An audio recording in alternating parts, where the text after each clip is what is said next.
All right, guys, let's talk about Trump. Let's talk about Clinton. All right, it's my belief, I'm usually right about these things, is that Trump is nothing more than a shill for Jeb Bush.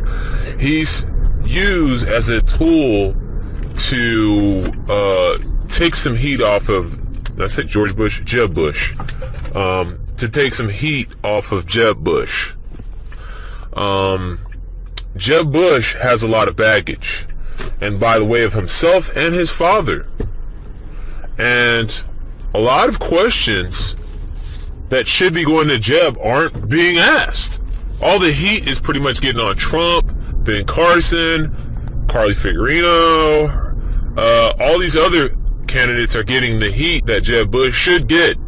So early, you do not want to be the front runner, because what happens is you end up taking the most heat, and that's what happened. If you look at, I'm seeing this pattern, the same pattern that evolved the last 3 elections. You had McCain, who became the nominee by default. He was just the last man standing. He was the last in the polls. He was just happened to be the last man standing that didn't run out of money. Actually, I think he did run out of money a little bit early, but he managed to become the nominee, just the last man standing. If we look at Romney, there was a lot of people doing better. Romney, the name Romney was out there for 2 years. I knew he was going to be the nominee because the media constantly put his name out there, and then when it came to the primaries, his name started to being called a lot less.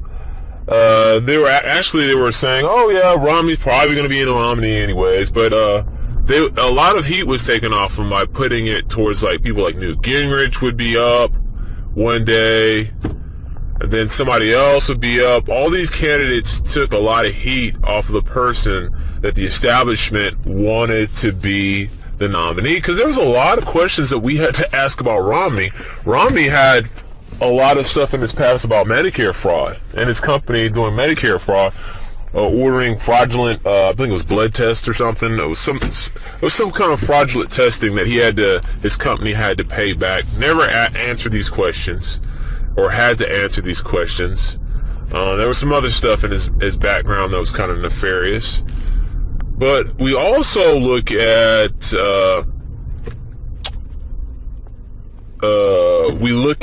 Clinton right now.